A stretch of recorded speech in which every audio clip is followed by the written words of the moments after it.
Jamás imaginé que mi propia hija, Carmen Morales, fuera capaz de meterme en un carro como si fuera un objeto que ya no sirve. Esa mañana de martes, cuando desperté en la casa donde viví por 40 años, todo parecía normal hasta que Carmen apareció en mi cuarto con una maleta en las manos y esa mirada fría que había aprendido a temer. «Mamá, empaca tus cosas. Encontré un lugar perfecto para ti. Es una pensión para personas de tu edad», me dijo, aventando la maleta vacía en mi cama. Cuando le pregunté si podía al menos desayunar, me respondió que no había tiempo para eso, que el chofer ya estaba esperando afuera. Soy una mujer que siempre respetó a la familia por encima de todo, que crié 3 hijos sola después de que mi esposo Manuel Morales nos abandonó cuando Carmen tenía apenas 15 años y que siempre creí que la bondad y el sacrificio serían recompensados con amor y cuidado en la vejez. Durante los últimos 2 años, Carmen me fue convenciendo poco a poco de que me estaba volviendo una carga pesada para la familia. Comenzó con comentarios aparentemente inocentes sobre cómo se me olvidaban pequeñas cosas, sobre cómo sería más seguro tener a alguien cuidándome todo el tiempo.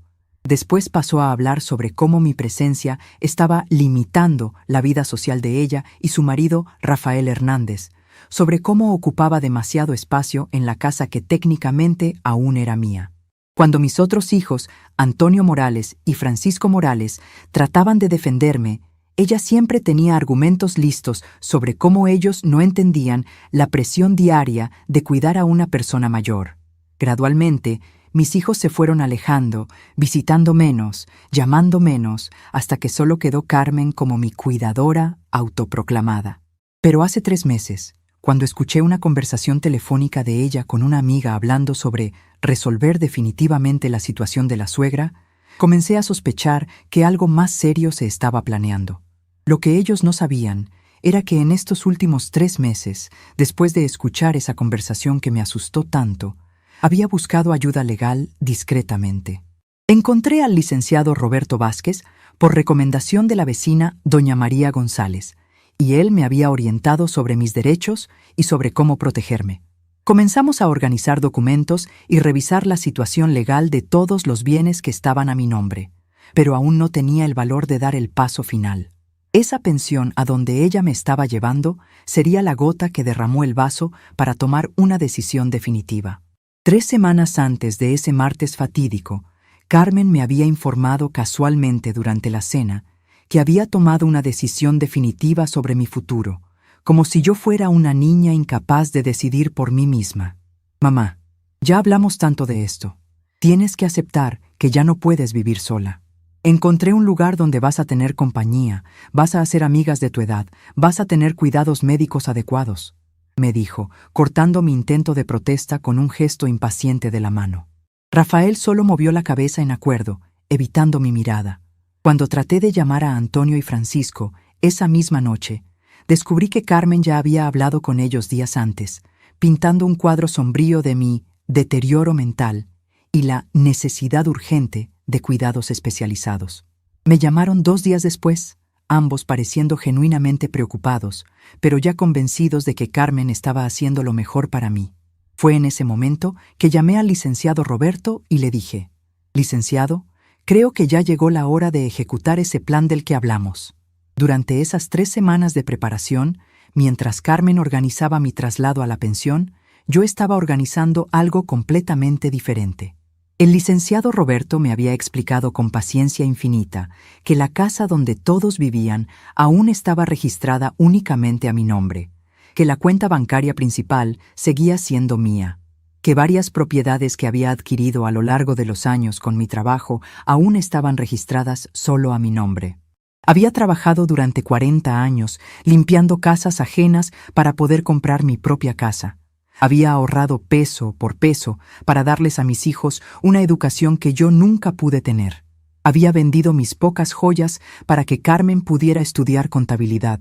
Cada centavo que gasté en ellos, cada sacrificio que hice, cada sueño que abandoné para que mis hijos tuvieran una vida mejor que la mía. Y ahora, a los 72 años, me estaban tratando como un mueble viejo que ya nadie quería en la sala. El trayecto en el carro hacia la pensión fue silencioso y doloroso.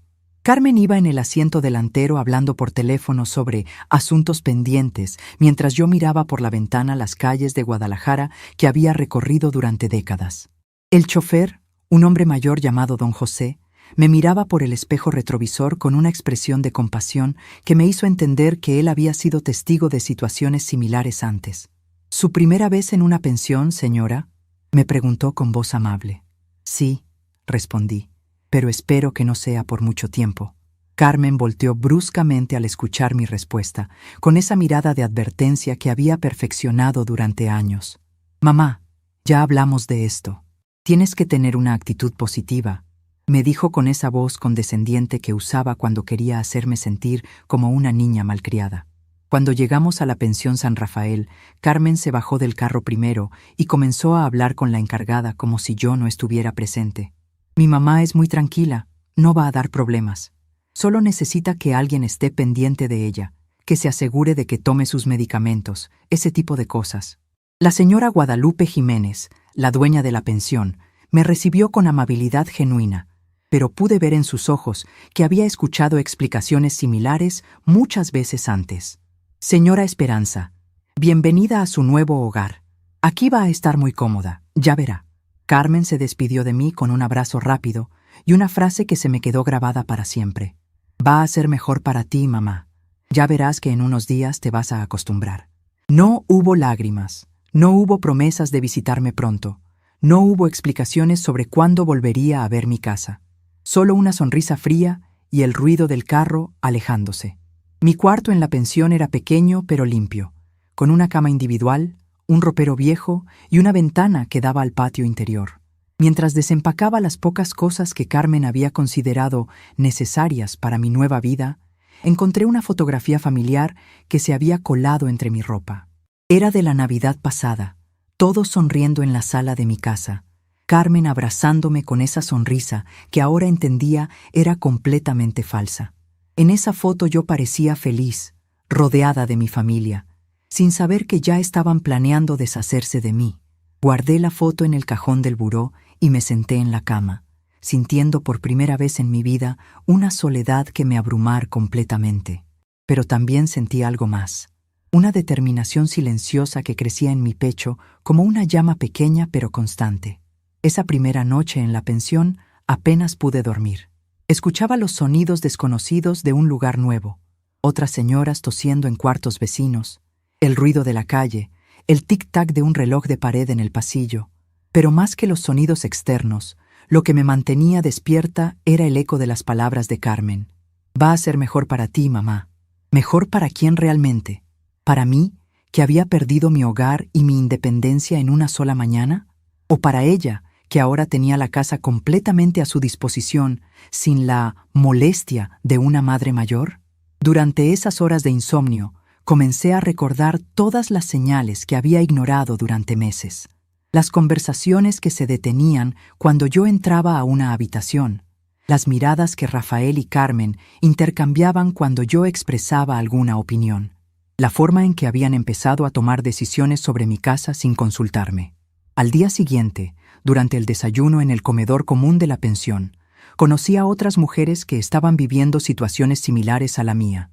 Doña Rosa Fernández me contó que su hijo la había traído ahí después de vender su casa para pagar las deudas familiares.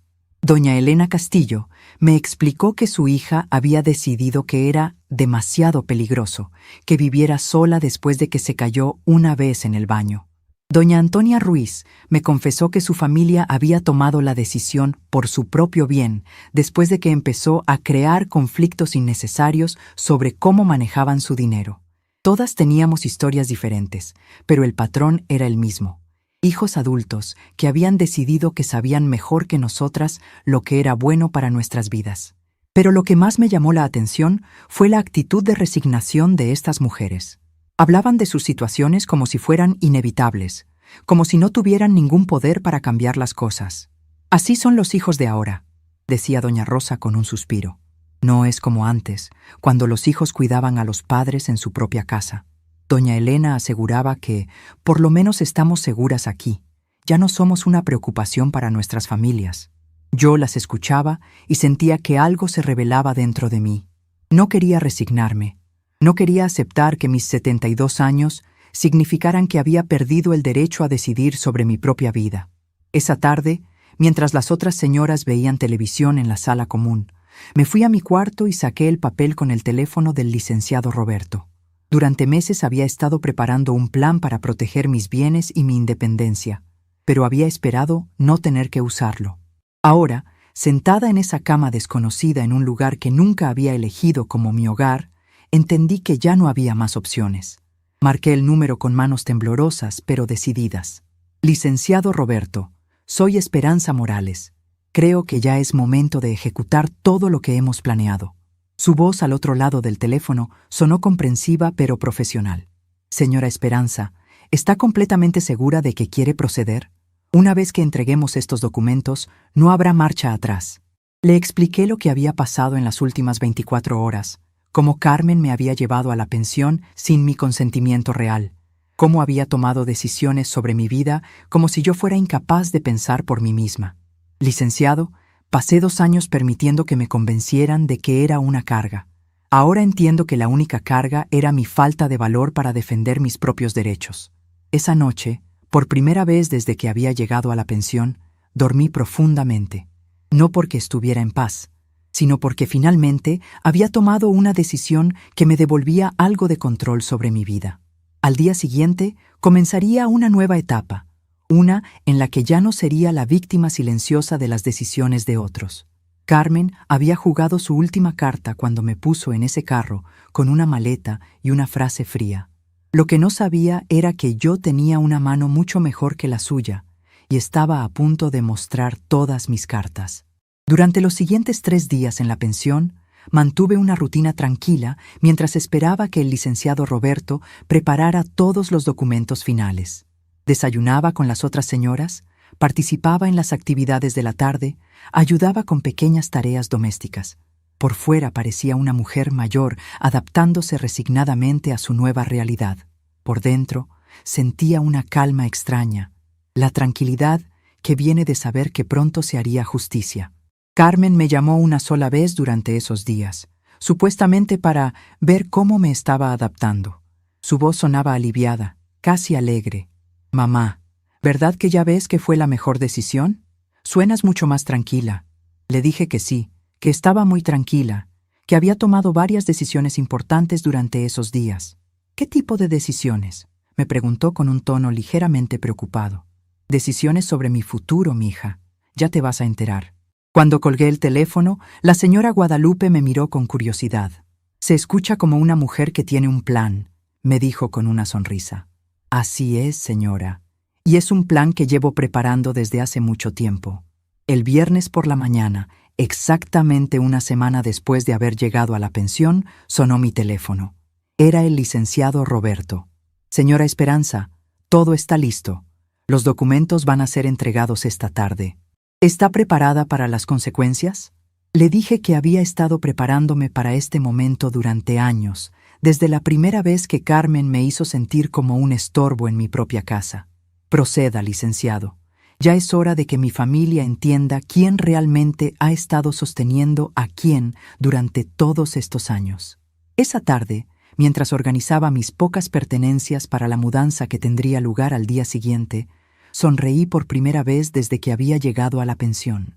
Carmen había pensado que se había deshecho del problema. Lo que no sabía era que el problema real apenas estaba comenzando. Y esta vez, yo tenía todas las cartas ganadoras en mis manos. El sábado por la mañana, cuando me desperté en mi nuevo apartamento en el centro de Guadalajara, por primera vez en una semana no sentí esa opresión en el pecho que me había acompañado desde que llegué a la pensión. Había alquilado este pequeño departamento de 2 habitaciones con el dinero de unas acciones que Carmen ni siquiera sabía que yo poseía. Acciones que había comprado años atrás con mis ahorros de tanto limpiar casas ajenas. Mientras preparaba mi café en mi propia cocina, mirando por la ventana hacia la plaza donde ya comenzaba el movimiento matutino de la ciudad, me permití sentir algo que no había experimentado en mucho tiempo. La satisfacción de haber tomado una decisión completamente mía. El licenciado Roberto había cumplido exactamente como prometió. El viernes por la tarde, mientras yo empacaba mis cosas en la pensión, Él había entregado los documentos legales a Carmen y Rafael en mi casa. Los documentos que establecían claramente que la propiedad donde vivían seguía siendo mía, que las cuentas bancarias principales estaban únicamente a mi nombre y que cualquier autorización que ellos creían tener sobre mis bienes había sido oficialmente revocada.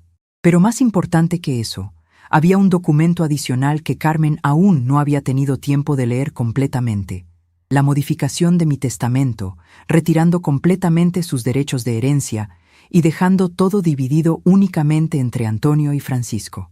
Durante mis primeras horas en el apartamento, mientras acomodaba mis pocas pertenencias en los espacios que ahora eran verdaderamente míos, comenzaron a llegar las llamadas. La primera fue de Carmen, apenas 2 horas después de que el licenciado Roberto hubiera salido de la casa. Su voz al teléfono ya no tenía esa frialdad controlada que había usado conmigo durante años. Ahora sonaba desesperada, confundida, furiosa. «Mamá, ¿dónde estás? Un abogado vino aquí con unos papeles diciéndonos que tenemos que desocupar la casa. Esto tiene que ser un error.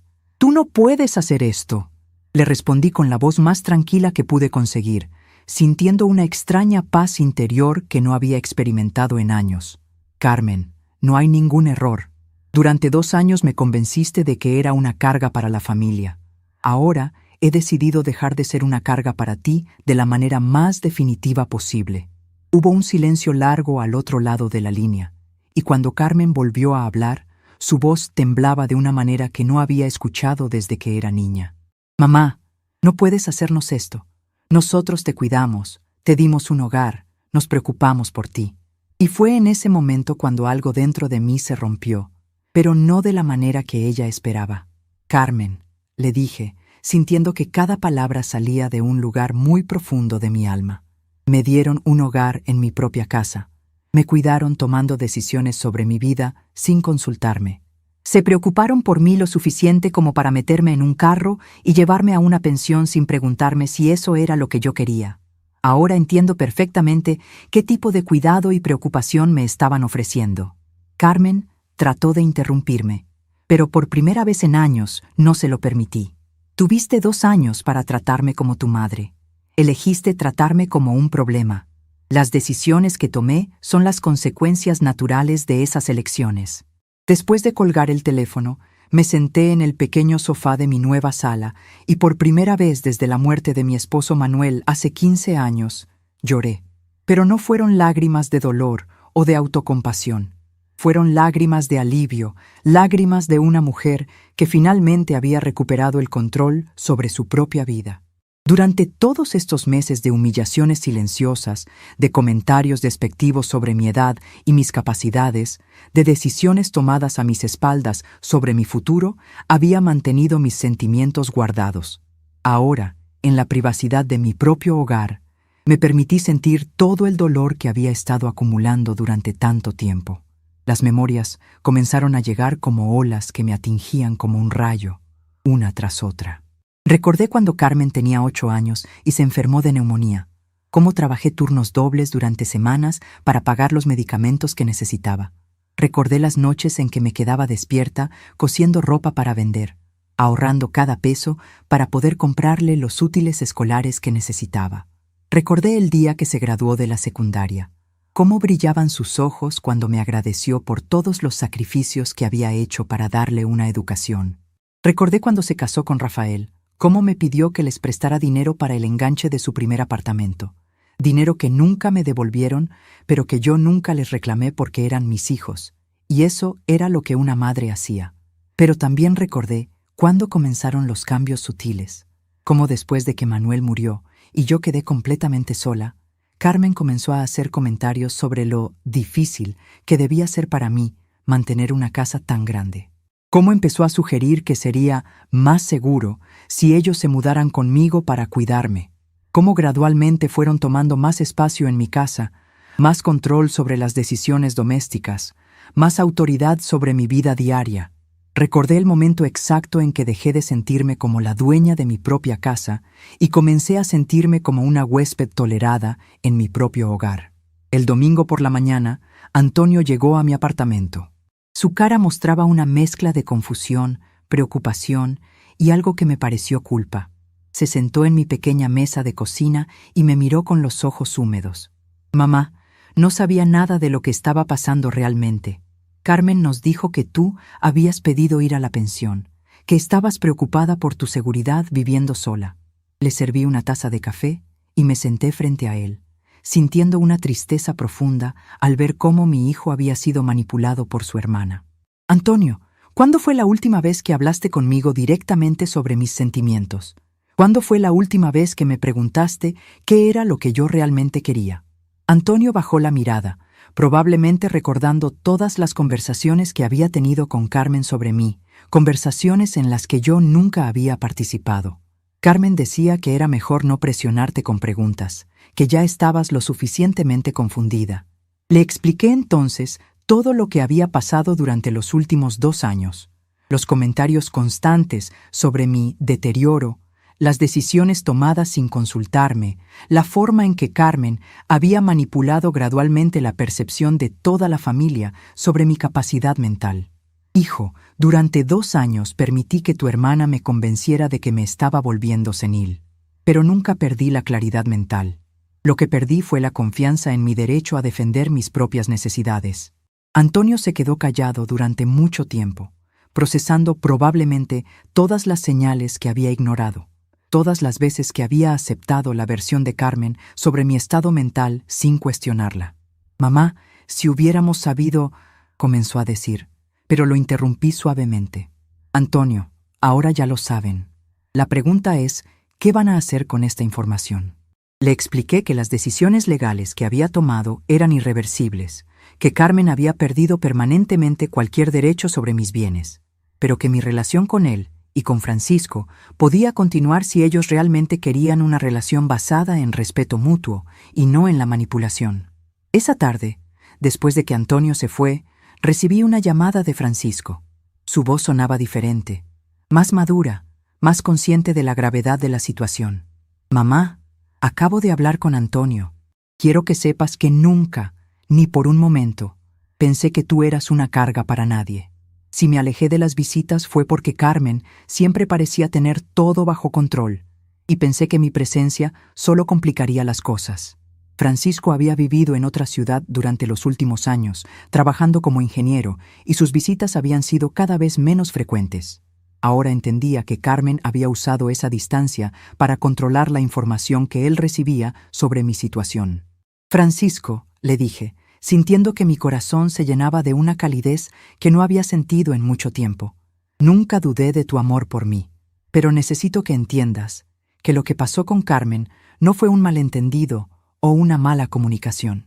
Fue una manipulación sistemática que duró años y las consecuencias de esa manipulación van a ser permanentes. Francisco me aseguró que él y su esposa Patricia querían venir a visitarme el siguiente fin de semana, que querían conocer mi nueva situación y ver cómo podían apoyarme de maneras que fueran realmente útiles para mí. Durante esa primera semana en mi apartamento, establecí una rutina que me llenó de una satisfacción que había olvidado que existía. Me levantaba temprano, preparaba mi desayuno mientras escuchaba las noticias en la radio. Después salía a caminar por la plaza cercana, donde gradualmente comencé a conocer a otros vecinos. Descubrí una panadería pequeña donde el dueño, don Miguel Ramírez, siempre tenía tiempo para una conversación amable. Encontré una biblioteca municipal donde podía leer los periódicos y tomar libros prestados. Me inscribí en un grupo de tejido que se reunía en el centro comunitario los martes y jueves. Por primera vez en años, mi tiempo era completamente mío. No tenía que consultar a nadie sobre qué quería comer, qué programas de televisión quería ver, qué actividades quería hacer. No tenía que escuchar comentarios sobre mi deterioro o sugerencias sobre lo que sería mejor para mí.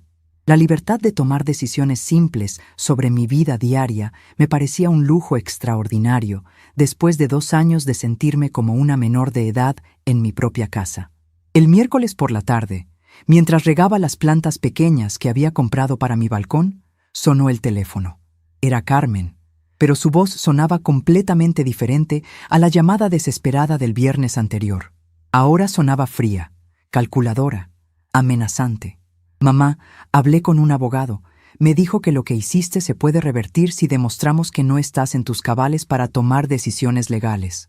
Sentí una risa amarga subir por mi garganta.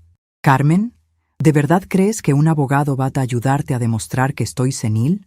El mismo día que firmé documentos complejos, alquilé un apartamento y establecí mi independencia financiera, Carmen continuó con esa nueva estrategia de intimidación. Tenemos testigos de tu comportamiento errático durante los últimos meses.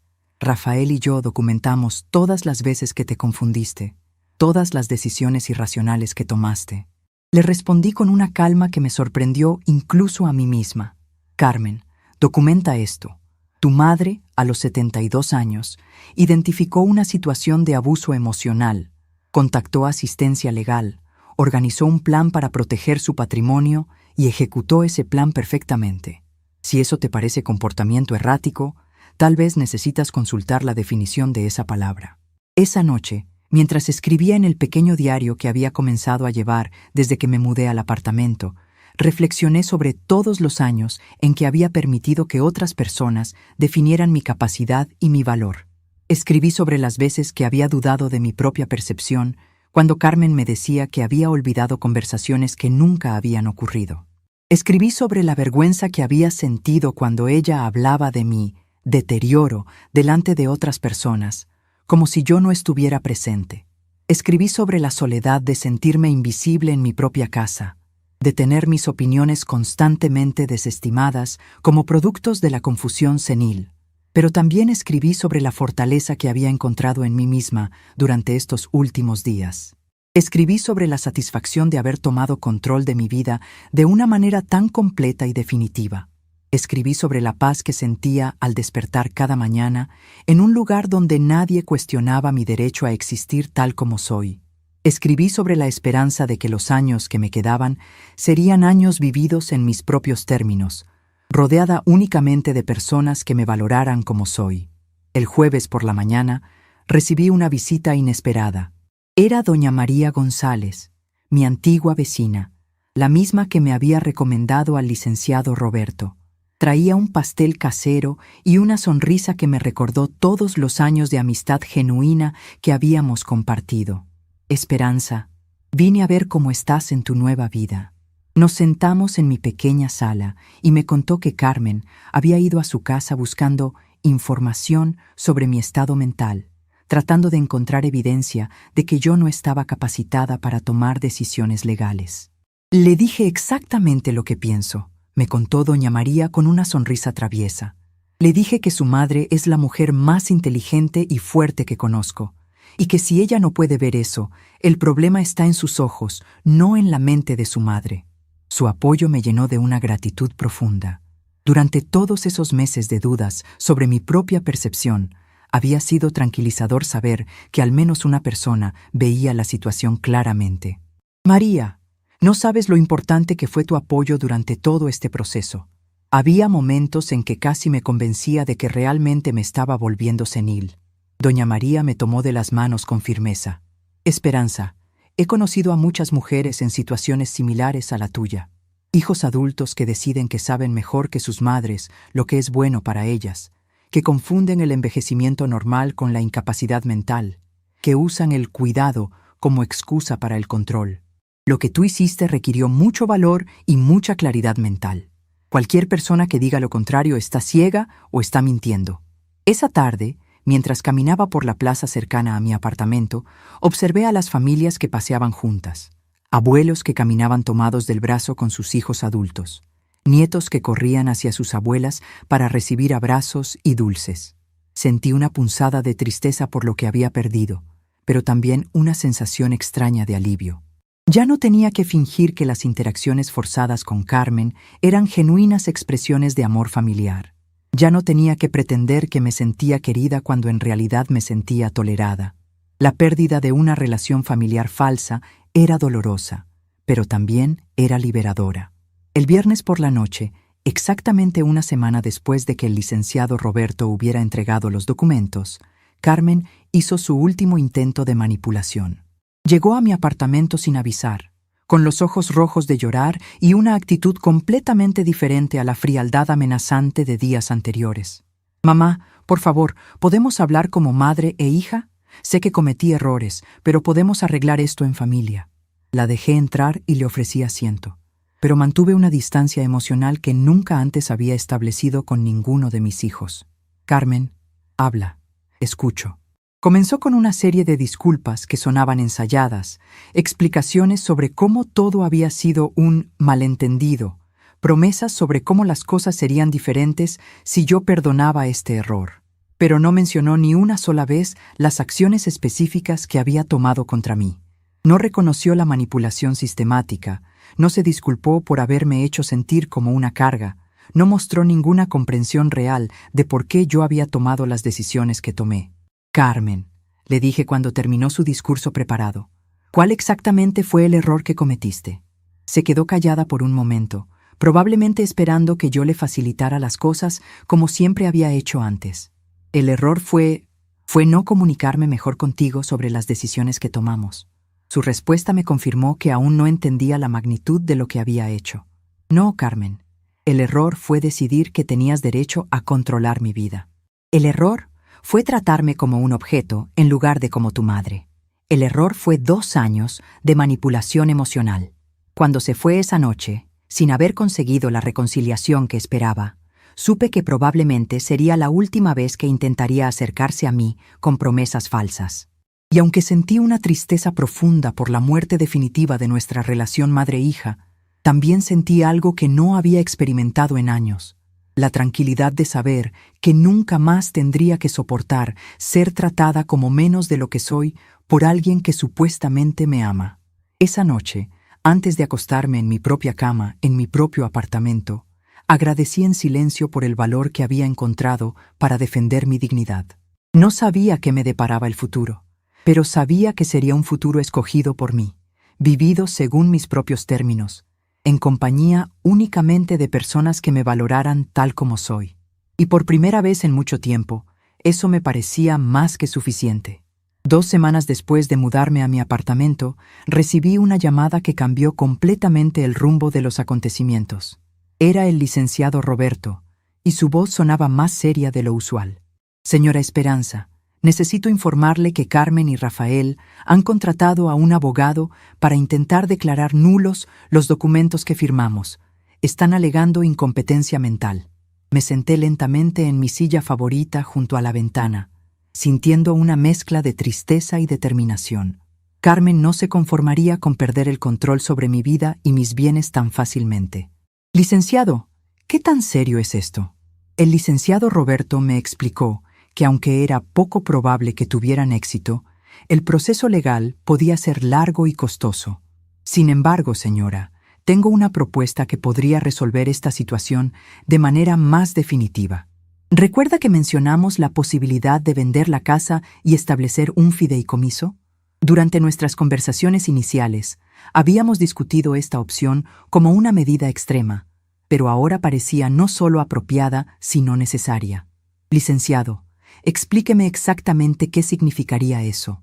Me explicó que si vendía la casa donde Carmen y Rafael vivían, los fondos podrían ser colocados en un fideicomiso que me garantizaría ingresos de por vida, pero que también eliminaría completamente cualquier posibilidad de que Carmen pudiera reclamar derechos sobre la propiedad.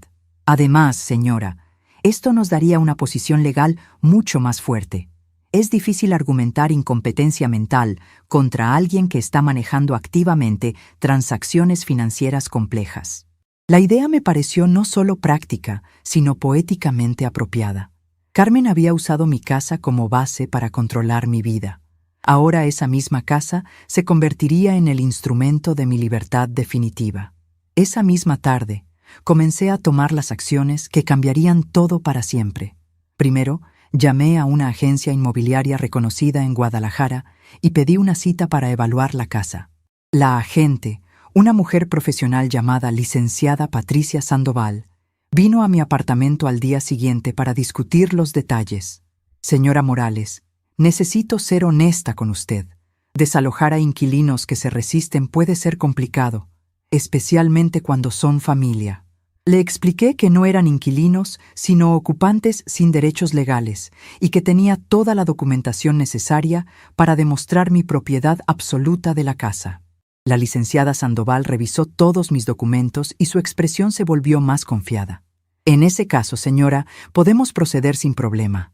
Es una propiedad muy bien ubicada, en excelente estado. Calculo que podríamos obtener entre 800,000 y 900,000 pesos por ella. Era más dinero del que había imaginado, dinero que me garantizaría una independencia económica completa para el resto de mi vida. ¿Cuánto tiempo tomaría todo el proceso? Si los ocupantes cooperan con la mudanza, podríamos cerrar la venta en 6 a 8 semanas. Durante los siguientes días, me dediqué a organizar meticulosamente cada aspecto de mi plan. Contacté al banco donde tenía mis cuentas principales y establecí una reunión con un asesor financiero para estructurar el fideicomiso que el licenciado Roberto había sugerido. El asesor, un hombre mayor llamado licenciado Fernando Aguirre, me explicó todas las opciones disponibles y me ayudó a diseñar un plan que me daría ingresos mensuales cómodos mientras protegía el capital principal. Señora Morales, con esta cantidad de dinero bien invertida, usted tendrá seguridad económica para el resto de su vida, sin depender de nadie. También comencé a buscar un apartamento más grande y mejor ubicado para hacer mi mudanza final. Quería algo que fuera completamente mío, un hogar que nunca hubiera sido compartido con Carmen o Rafael, un lugar donde pudiera comenzar esta nueva etapa de mi vida sin ninguna asociación con el pasado doloroso. Encontré un departamento perfecto en una zona tranquila pero céntrica de la ciudad. 2 recámaras, cocina amplia, sala con balcón que daba a un jardín pequeño y, lo más importante, una sensación de paz que me envolvió desde el momento en que entré.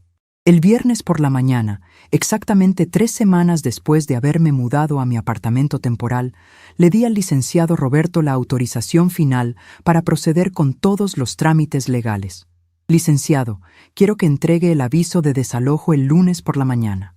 Y quiero que incluya una carta personal mía explicando exactamente por qué he tomado esta decisión.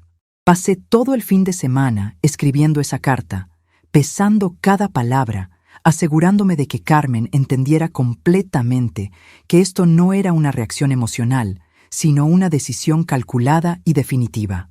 En la carta escribí: Carmen, durante 2 años me convenciste de que era una carga para la familia. Me hiciste sentir como un mueble viejo que ya nadie quería en la sala. Tomaste decisiones sobre mi vida sin consultarme. Me trataste como si fuera incapaz de pensar por mí misma. Y finalmente me llevaste a una pensión contra mi voluntad. Ahora he decidido liberarte completamente de la carga que represento. La casa será vendida y los fondos serán manejados de manera que nunca más tengas que preocuparte por cuidar de mí o por cualquier herencia que pudieras esperar. Tu deseo de vivir sin la molestia de una madre mayor se ha hecho realidad.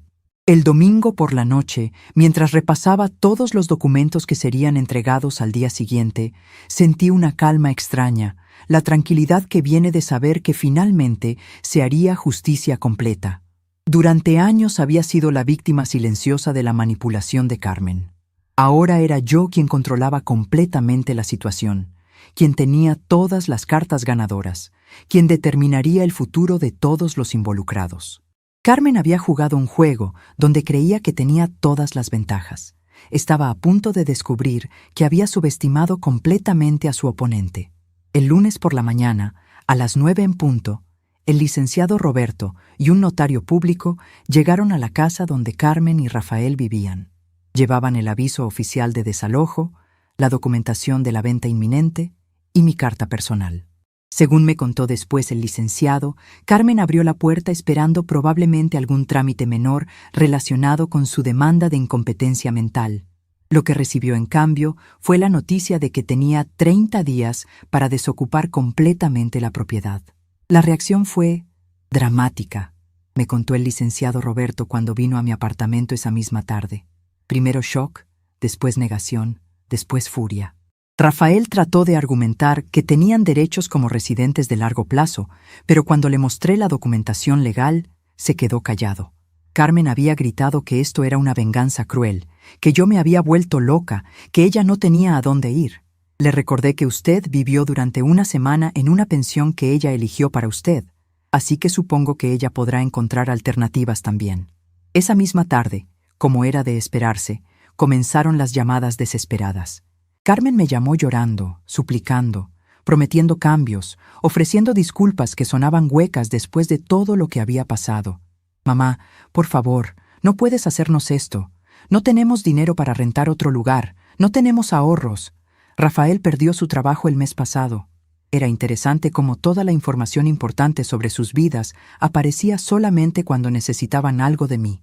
Durante 2 años de vivir en mi casa, nunca habían compartido sus problemas económicos conmigo. Nunca habían pedido mi consejo o apoyo como familia. Carmen, le respondí con una voz que me sorprendió por su frialdad. Durante todos estos años en que vivieron en mi casa, ¿cuánto pagaron de renta? ¿Cuánto contribuyeron a los gastos de mantenimiento? ¿Cuánto ahorraron al no tener que pagar vivienda? El silencio al otro lado de la línea me dio la respuesta. Habían vivido completamente gratis en mi propiedad durante años, usando el dinero que ahorraron para sus propios gastos y placeres, sin nunca considerar que tenían la obligación de prepararse financieramente para su propio futuro. Rafael también me llamó, tratando de usar un tono más conciliador y racional. Señora Esperanza, entiendo que está molesta con Carmen, pero yo siempre la he respetado. No es justo que pague por los errores de mi esposa. Su estrategia de separarse de Carmen para salvar su propia situación me pareció tan despreciable como la manipulación original de mi hija. Rafael, durante 2 años viste cómo Carmen me trataba. Nunca dijiste una palabra en mi defensa, nunca cuestionaste las decisiones que tomaban sobre mi vida. Tu silencio te hace tan responsable como ella. Antonio y Francisco también me llamaron, ambos preocupados por la radicalidad de mis acciones, pero también entendiendo mi posición. Antonio me dijo, «Mamá, entiendo por qué estás enojada, pero ¿no crees que esto es demasiado extremo?» Le expliqué que después de 2 años de humillaciones graduales, la medida extrema había sido necesaria para recuperar mi dignidad completamente. Hijo, si yo hubiera tomado medidas menos drásticas, Carmen habría encontrado maneras de continuar controlando mi vida. Esto garantiza que nunca más tendrá poder sobre mí. Francisco fue más directo en su apoyo. Mamá, después de entender todo lo que pasó, creo que Carmen se ganó estas consecuencias. Pero me preocupa que te sientas sola en el futuro. Le aseguré que ya había hecho planes para una vida social activa y satisfactoria, que había descubierto durante estas semanas que podía ser perfectamente feliz con mi propia compañía y con las amistades que estaba cultivando en mi nueva vida. Durante la segunda semana después del aviso de desalojo, Carmen intensificó sus esfuerzos desesperados. Primero trató de involucrar a otros familiares, llamando a primos lejanos y tías ancianas para que intercedieran por ella. Pero cuando estos familiares la contactaron, yo les expliqué calmadamente toda la situación, y la mayoría terminó apoyando mi decisión. «Es terrible que una hija trate así a su madre», me dijo mi prima Luz Helena después de escuchar la historia completa. «Hiciste bien en defenderte». Carmen también trató de conseguir apoyo en la iglesia donde yo había sido feligresa durante años.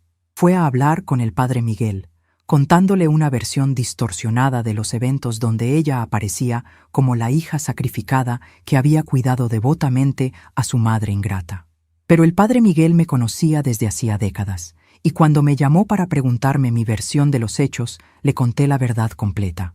«Esperanza», me dijo después de escuchar toda la historia, «el mandamiento es honrar a los padres, no controlarlos.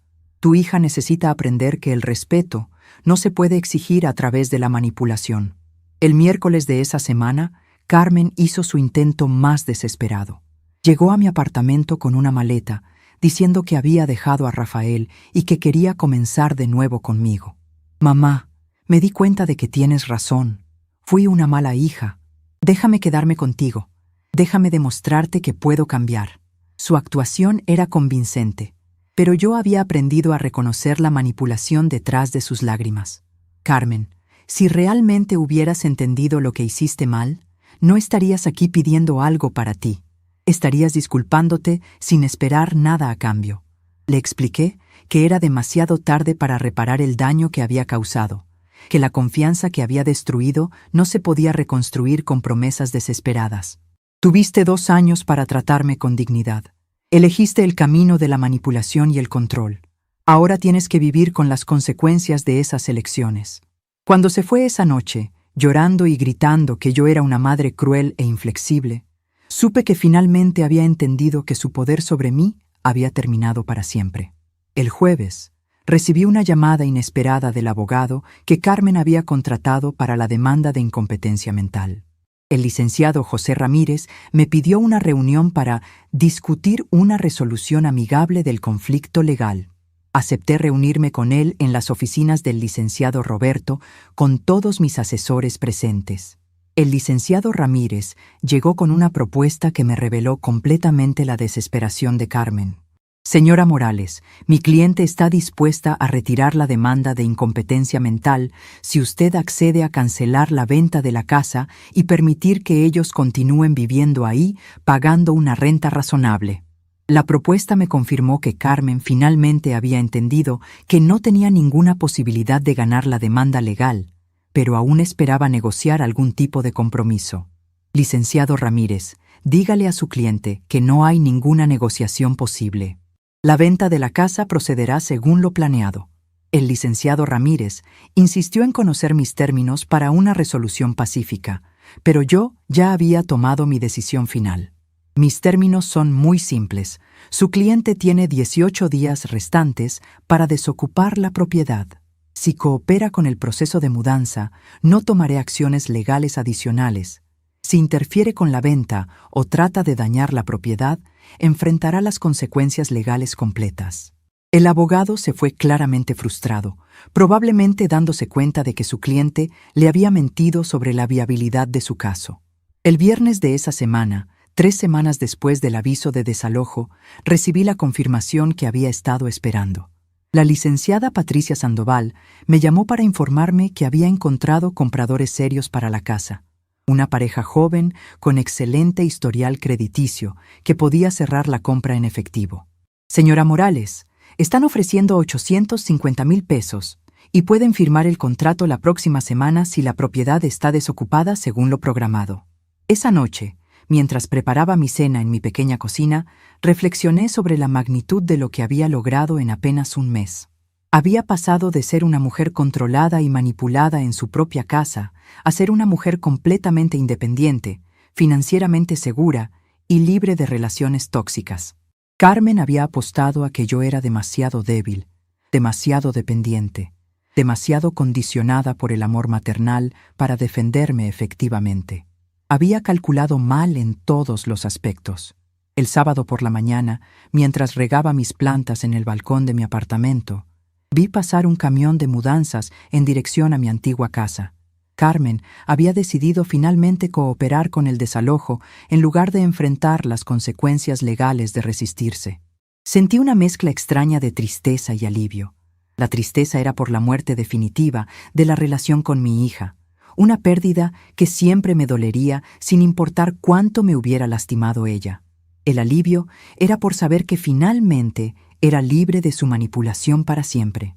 Esa tarde, el licenciado Roberto me llamó para confirmar que Carmen y Rafael habían desocupado completamente la propiedad y entregado las llaves.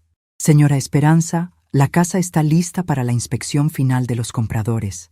Si todo sale bien, podemos firmar la escritura de venta el próximo martes. Era el momento culminante de mi transformación silenciosa.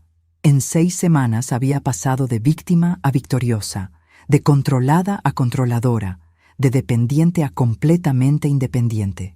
Esa noche, por primera vez desde que comenzó todo este proceso, me permití imaginar mi futuro con optimismo genuino.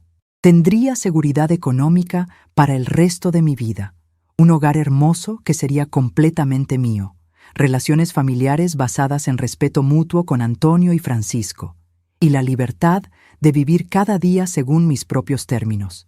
Carmen había intentado convertirme en una carga que ella pudiera manejar a su conveniencia. En lugar de eso, me había liberado para convertirme en la mujer fuerte e independiente que siempre había sido por dentro, pero que había olvidado cómo ser. El martes por la mañana, Cuando firmé la escritura de venta de mi casa en la notaría, sentí que se cerraba definitivamente un capítulo doloroso de mi vida y se abría otro lleno de posibilidades. Los compradores, una pareja joven llamada Claudia y Sergio Mendoza, me agradecieron por haber mantenido la propiedad en excelente estado durante todos estos años. Señora Morales, es evidente que esta casa fue cuidada con mucho amor. Nosotros la vamos a valorar igual, me dijo Claudia, mientras revisábamos los documentos finales. Era irónico que estos extraños mostraran más aprecio por mi esfuerzo y dedicación que mi propia hija. El licenciado Roberto me acompañó durante todo el proceso, asegurándose de que cada detalle legal estuviera perfectamente en orden. Cuando recibí el cheque por 850,000 pesos, más dinero del que había visto junto en toda mi vida, sentí una mezcla extraña de triunfo y melancolía. Este dinero representaba mi libertad definitiva, pero también el precio final de una relación familiar que nunca pude salvar. Señora Esperanza, me dijo el licenciado mientras salíamos de la notaría, lo que usted logró aquí va más allá de una transacción financiera. Recuperó su dignidad y su autonomía de una manera que pocas personas de su edad se atreven a intentar. Esa misma tarde, deposité el dinero en el fideicomiso que habíamos establecido con el licenciado Fernando Aguirre. Los cálculos que hicimos me garantizaban ingresos mensuales de aproximadamente 15,000 pesos por el resto de mi vida, más que suficientes para vivir cómodamente sin depender de nadie. Señora Morales, me explicó el asesor financiero, con esta estructura, usted tiene seguridad económica absoluta. Nadie puede tocar este capital principal, ni siquiera usted misma, si llegara a tomar decisiones impulsivas en el futuro. Era la protección perfecta contra cualquier intento futuro de manipulación financiera. Durante los días siguientes a la venta de la casa, esperé las reacciones de mi familia. Antonio fue el primero en llamarme y su voz sonaba entre admirada y preocupada. Mamá, no puedo creer que realmente lo hayas hecho. Carmen está devastada, pero también creo que finalmente entiende la magnitud de lo que te hizo. Le expliqué que mi intención nunca había sido destruir a Carmen, sino protegerme a mí misma de su destructividad. Hijo, durante 2 años tu hermana me convenció de que yo era el problema en la familia. Ahora ella tiene la oportunidad de construir su vida sin la carga que yo representaba. Francisco vino a visitarme el fin de semana siguiente, trayendo a su esposa Patricia y a sus 2 hijos adolescentes. Era la primera vez en años que mis nietos me visitaban sin la supervisión tensa de Carmen, y la diferencia era notable. Se comportaban naturalmente conmigo, hacían preguntas sobre mi nuevo apartamento, me contaban sobre sus estudios y sus amigos. Abuela, me dijo mi nieta Sofía, mamá nos contó lo que pasó con tía Carmen. No entendemos por qué te trataba así. Era refrescante hablar con miembros de mi familia que no habían sido influenciados por la versión distorsionada de Carmen sobre mi capacidad mental. Patricia, la esposa de Francisco, me confesó algo que me ayudó a entender mejor la situación familiar completa. Doña Esperanza, tengo que decirle que Carmen siempre habló de usted como si fuera una carga. Cuando Francisco y yo hablábamos de invitarla a nuestras celebraciones familiares, Carmen siempre decía que era mejor no molestarla porque usted ya estaba muy confundida para disfrutar reuniones sociales. Esta revelación me mostró cómo Carmen había manipulado sistemáticamente mi aislamiento de otros miembros de la familia, construyendo una narrativa donde mi ausencia parecía ser por mi propio bien. Carmen nos convenció de que usted prefería estar tranquila en casa, que las visitas la agitaban demasiado, continuó Patricia. Ahora entiendo que ella estaba controlando completamente sus interacciones sociales para mantener su versión de la realidad. Francisco se veía genuinamente avergonzado al escuchar esto. Mamá, perdónanos por haber creído sus mentiras sin verificar contigo directamente. Les aseguré que no los culpaba por haber sido manipulados, pero también les dejé claro que esperaba que en el futuro siempre vinieran directamente a mí si tenían preguntas sobre mi bienestar. Una semana después de la venta de la casa, recibí una visita completamente inesperada. Era doña Rosa Fernández, una de las señoras que había conocido en la pensión San Rafael durante mi breve estancia allí. Esperanza, vine a ver cómo te va en tu nueva vida. Todas en la pensión estamos hablando de ti, me dijo con una sonrisa llena de admiración. Me contó que mi historia se había convertido en inspiración para otras mujeres mayores que estaban enfrentando situaciones similares con sus familias. Después de que te fuiste, me explicó doña Rosa, varias de nosotras comenzamos a cuestionar si realmente no teníamos otras opciones. Doña Elena decidió contactar a sus hermanos para pedirles apoyo para salir de la pensión. Doña Antonia está investigando qué pasó realmente con su dinero que su hijo supuestamente está administrando para ella. Era increíble pensar que mi decisión de luchar por mi dignidad había inspirado a otras mujeres a examinar sus propias situaciones y buscar alternativas. Doña Rosa me pidió el contacto del licenciado Roberto. Esperanza, algunas de nosotras queremos consultar con un abogado sobre nuestros derechos. Si tú pudiste recuperar tu independencia a los 72 años, tal vez nosotras también podemos hacer algo para mejorar nuestras situaciones. Le di toda la información que necesitaba, sintiendo una satisfacción profunda al saber que mi experiencia podía ayudar a otras mujeres en circunstancias similares. 2 semanas después de la venta, Carmen hizo su último intento de contacto directo conmigo. Llegó a mi edificio de apartamentos un martes por la tarde, pero esta vez su apariencia era completamente diferente. Se veía demacrada, cansada, derrotada. El portero me llamó para preguntar si quería recibirla, y después de un momento de hesitación, decidí que era mejor tener esta conversación final cara a cara. «Dile que suba», le dije al portero. Cuando Carmen entró a mi apartamento, miró alrededor con una expresión que no podía descifrar. Era mezcla de sorpresa, tristeza y tal vez algo de respeto involuntario. «Mamá, tienes un lugar muy bonito aquí», me dijo con voz baja. «Es pequeño, pero se siente como un hogar de verdad». Le ofrecí asiento y le serví un vaso de agua, manteniéndome cortés, pero emocionalmente distante. «Carmen, ¿qué necesitas de mí?». Se quedó callada por varios minutos, claramente luchando con lo que quería decir. Finalmente, con voz quebrada, comenzó a hablar. «Mamá, yo nunca pensé que realmente fueras capaz de hacer todo lo que hiciste. Siempre te vi como alguien que necesitaba que otros tomaran decisiones por ella». Era la primera vez que Carmen admitía, aunque indirectamente, que había subestimado completamente mi capacidad mental y emocional. «Durante todos estos años creí que estaba protegiendo tu mejor interés». «Carmen», le respondí con una voz calmada pero firme, «¿en qué momento me preguntaste cuál era mi mejor interés? ¿Cuándo consideraste que tal vez yo tenía mis propias opiniones sobre lo que era bueno para mi vida?». El silencio que siguió fue largo e incómodo. Carmen finalmente admitió que nunca había considerado seriamente mi perspectiva, que había asumido que su versión de lo que era mejor para mí era automáticamente correcta. «Mamá, Rafael y yo tuvimos que mudarnos al apartamento de su hermana. Es pequeño, incómodo y estamos pagando 8,000 pesos de renta mensual». Me contó sobre las dificultades financieras que estaban enfrentando ahora que tenían que pagar vivienda por primera vez en años. «No tengo trabajo, Rafael apenas encontró algo de medio tiempo y no sabemos cómo vamos a salir adelante». Era evidente que esperaba que yo sintiera lástima por su situación y tal vez ofreciera algún tipo de ayuda financiera. «Carmen», le dije, sintiendo una extraña mezcla de tristeza y justicia. «Durante 2 años vivieron en mi casa sin pagar renta, sin contribuir a los gastos, ahorrando todo su dinero para sus propios placeres. ¿Qué hicieron con todos esos ahorros?». Su expresión me confirmó lo que había sospechado. Habían gastado irresponsablemente todo el dinero que ahorraron al vivir gratis en mi propiedad, nunca considerando que necesitarían prepararse financieramente para su propio futuro. Carmen trató entonces su último argumento emocional. «Mamá, sé que no merezco tu perdón, pero ¿no podríamos intentar reconstruir nuestra relación?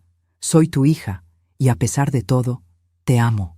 Sus palabras me llegaron al corazón, pero también activaron mi nueva comprensión sobre la diferencia entre amor genuino y manipulación emocional.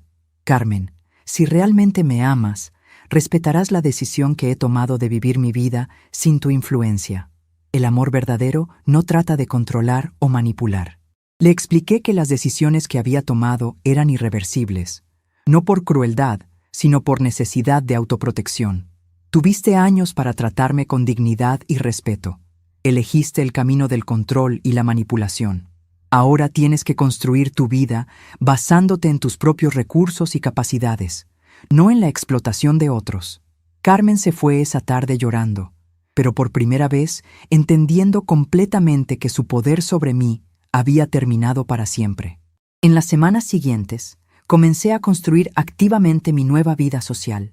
Me uní a un club de lectura en la biblioteca municipal, donde conocí a otras mujeres inteligentes y cultas de mi edad. Comencé a tomar clases de pintura en el centro comunitario, descubriendo un talento artístico que nunca había tenido tiempo de desarrollar. Me inscribí en un grupo de caminata matutina que se reunía en el parque cercano, mejorando mi salud física mientras hacía nuevas amistades. También comencé a hacer trabajo voluntario en un centro de apoyo para mujeres mayores, ayudando a otras señoras que estaban enfrentando situaciones de abuso familiar o abandono. Mi experiencia con Carmen y mi éxito en recuperar mi independencia me dieron credibilidad y esperanza para ofrecer a otras mujeres. «Doña Esperanza», me dijo una señora llamada Refugio Hernández después de una de nuestras sesiones, «usted nos demuestra que nunca es demasiado tarde para defendernos y reclamar nuestras vidas». 3 meses después de la venta de la casa, Antonio y Francisco organizaron una reunión familiar para discutir el futuro de la familia. Vinieron a mi apartamento un domingo por la tarde, ambos con sus esposas y todos mis nietos. Era la primera reunión familiar genuina que habíamos tenido en años, una donde mi voz y mis opiniones eran escuchadas y respetadas.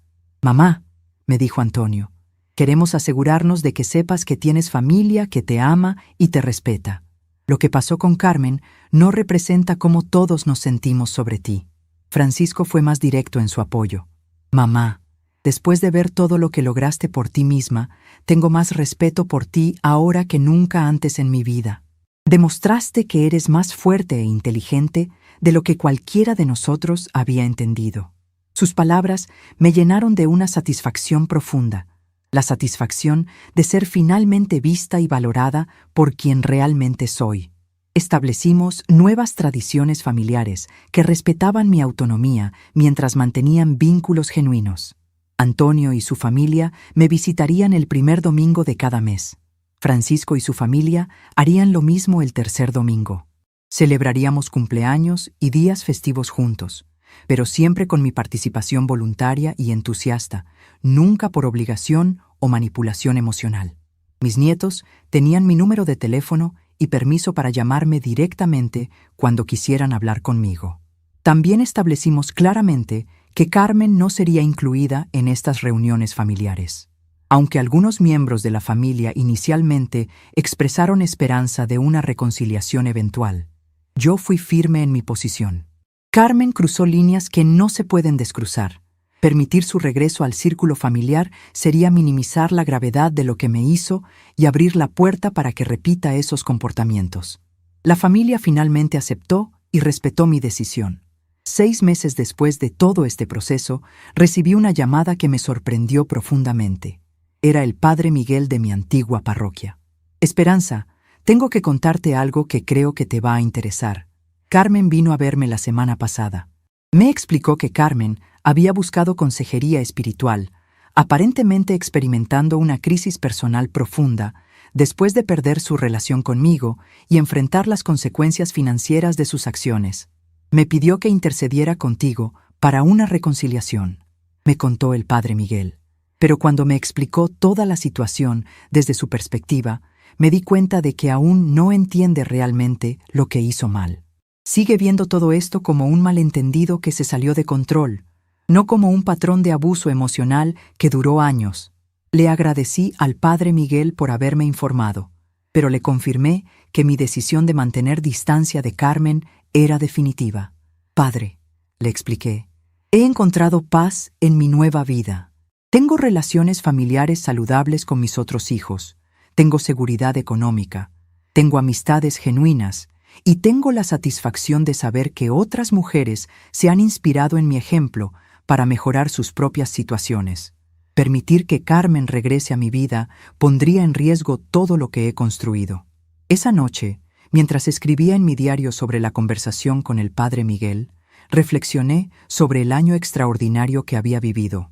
12 meses atrás era una mujer controlada, manipulada, convencida de que era una carga para su familia. Ahora era una mujer completamente independiente, financieramente segura, socialmente activa y emocionalmente en paz. Carmen había intentado convertirme en una víctima que ella pudiera manejar a su conveniencia. En lugar de eso, me había forzado a descubrir una fortaleza interior que no sabía que poseía. Cerré mi diario esa noche con una sonrisa de satisfacción genuina.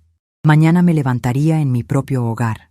Tomaría decisiones sobre mi día basándome únicamente en mis propios deseos, y viviría cada momento sabiendo que había recuperado completamente el control sobre mi propia vida. Carmen había perdido una madre, pero yo había ganado mi libertad, y en el balance final de las cosas, había salido victoriosa de la manera más completa posible. Un año después de aquella mañana de martes, cuando Carmen me puso en un carro con una maleta y una frase fría, me despierto cada día en mi hermoso apartamento del centro de Guadalajara, sintiendo una paz que nunca pensé que volvería a experimentar. Mi rutina matutina se ha convertido en un ritual sagrado. Me levanto a las 6 de la mañana, preparo mi café bien cargado como me gusta y me siento en mi balcón a observar cómo despierta la ciudad. Veo a las madres jóvenes llevando a sus hijos a la escuela, a los comerciantes abriendo sus negocios, a otros adultos mayores como yo caminando por la plaza para hacer ejercicio. Me siento parte de un mundo vibrante y lleno de vida, un mundo donde tengo mi lugar legítimo. Mis plantas del balcón han crecido tanto que ahora tengo un pequeño jardín que es la envidia de mis vecinas. Las riego cada mañana mientras reflexiono sobre los cambios extraordinarios que ha traído este año. Doña Carmen Ruiz, mi vecina del piso de arriba, me dice que nunca había visto a alguien transformarse tan completamente. Esperanza, cuando te mudaste aquí hace un año, parecías una mujer derrotada. Ahora irradias una energía que es contagiosa. Es verdad, he descubierto que la libertad genuina tiene su propia luz, una que se refleja en todo lo que hago. Los martes y jueves por la mañana asisto religiosamente a mi clase de pintura en el centro comunitario. La maestra, profesora Elena Vázquez, me ha dicho que tengo un talento natural que solo necesitaba la oportunidad de florecer. Señora Esperanza, sus cuadros tienen una emotividad muy especial. Se nota que viene de alguien que ha vivido intensamente. He pintado paisajes de mi infancia en el pueblo, retratos de mis nietos sonriendo, y también algunas obras abstractas que representan mi transformación personal. Mi favorita es una pintura que titulé Amanecer después de la tormenta. Muestra una mujer mayor de pie en un balcón, con el sol saliendo detrás de ella, iluminando su rostro sereno. Los miércoles por la tarde trabajo como voluntaria en el centro de apoyo Mujeres Fuertes, ayudando a otras señoras que están enfrentando situaciones similares a la que yo viví. Mi experiencia se ha convertido en esperanza para muchas. La semana pasada, una señora llamada Dolores Martínez me abrazó llorando después de una sesión. Doña Esperanza, gracias a su historia, me di cuenta de que no tengo que aceptar el maltrato de mis hijos como si fuera normal. Usted me enseñó que tengo derechos y que puedo defenderlos. Estos momentos me llenan de una satisfacción profunda, sabiendo que mi dolor se ha convertido en fortaleza para otras mujeres. Mi relación con Antonio y Francisco se ha vuelto más genuina y cercana de lo que había sido en años. Ahora me visitan porque realmente quieren pasar tiempo conmigo, no por obligación familiar o por los comentarios manipulativos de Carmen. Antonio me trajo una sorpresa maravillosa el mes pasado. Había estado escribiendo la historia completa de lo que pasó con Carmen, documentando todos los detalles para las futuras generaciones de la familia. Mamá, quiero que mis hijos entiendan exactamente lo que viviste y cómo encontraste el valor para defender tu dignidad. Tu historia debe ser recordada. Francisco y su esposa Patricia han incluido completamente en sus celebraciones familiares. El cumpleaños de mi nieta Sofía el mes pasado fue la primera vez en años que me sentí verdaderamente parte de una festividad familiar. No era la abuela tolerada que está ahí porque es políticamente correcto incluirla, sino la matriarca respetada cuyas opiniones se escuchan y se valoran. Sofía me pidió que le enseñe a pintar, y ahora tenemos fechas de arte todos los sábados por la mañana en mi apartamento. Mis finanzas están perfectamente organizadas gracias al fideicomiso que establecí. Los 15,000 pesos mensuales que recibo me permiten vivir cómodamente, ayudar ocasionalmente a causas benéficas que me importan y ahorrar para pequeños lujos que antes no me podía permitir. El mes pasado me compré un televisor nuevo y una computadora tablet para mantenerme conectada con mis nietos que viven lejos. Francisco me enseñó a usar videollamadas y ahora hablo semanalmente con todos mis nietos, construyendo relaciones genuinas que Carmen había impedido durante años. Hace 3 meses recibí una carta de Carmen. Fue entregada por un mensajero y cuando vi su letra en el sobre, mi primer impulso fue tirarla sin leer. Pero después de pensarlo, decidí que era importante conocer sus palabras finales. La carta era larga, llena de disculpas que sonaban sinceras, promesas de cambio y súplicas por una segunda oportunidad. Escribía sobre cómo había perdido su trabajo después de una crisis nerviosa, sobre cómo Rafael la había dejado porque no podía manejar la presión financiera, sobre cómo se había dado cuenta de que había destruido lo más valioso que tenía en su vida. Leí la carta completa 2 veces, sintiendo una mezcla compleja de tristeza y resolución. Era evidente que Carmen estaba sufriendo las consecuencias completas de sus decisiones, pero también era claro que aún no entendía completamente la naturaleza de lo que me había hecho. Sus disculpas se enfocaban en los resultados de sus acciones, no en el patrón fundamental de falta de respeto y manipulación que había caracterizado nuestros últimos años juntas. Después de reflexionar durante varios días, decidí no responder. Había dicho todo lo que tenía que decir durante nuestro último encuentro cara a cara. El domingo pasado, mientras caminaba por la plaza después de misa, me encontré accidentalmente con Rafael, el ex-yerno. Se veía demacrado y nervioso, claramente incómodo con el encuentro inesperado. «Señora Esperanza», me dijo con voz vacilante, «quería que supiera que ahora entiendo que usted tenía razón sobre Carmen. Después de vivir solo con ella, sin su influencia estabilizadora, pude ver comportamientos que antes no había notado. Me contó que Carmen había intentado manipularlo de la misma manera que me había manipulado a mí, tratando de controlar sus decisiones y aislarlo de su propia familia. Ella me convenció de que usted era el problema en nuestro matrimonio», me confesó Rafael. «Pero después de que nos mudamos del apartamento de mi hermana, comenzó a tratarme exactamente como la había tratado a usted. Me di cuenta de que el problema nunca fue usted. Le agradecí por su honestidad, pero también le dejé claro que esta revelación no cambiaba nada para mí. Rafael, me alegra que hayas entendido la verdad, pero mi decisión de mantener distancia de Carmen es permanente. Algunas lecciones llegan demasiado tarde para cambiar las consecuencias. Mi vida social ahora es más rica de lo que había sido en décadas. El club de lectura se reúne cada viernes por la tarde en la biblioteca y las discusiones literarias se han convertido en amistades genuinas. Doña Mercedes Álvarez y doña Rosa Jiménez se han vuelto confidentes cercanas, mujeres inteligentes que comparten mis valores y mi perspectiva sobre la vida.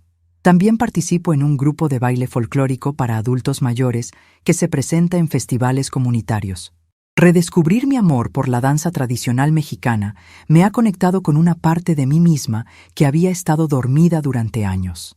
Anoche, mientras escribía en mi diario, una práctica que he mantenido religiosamente desde que comencé esta nueva vida, reflexioné sobre la transformación extraordinaria que he experimentado.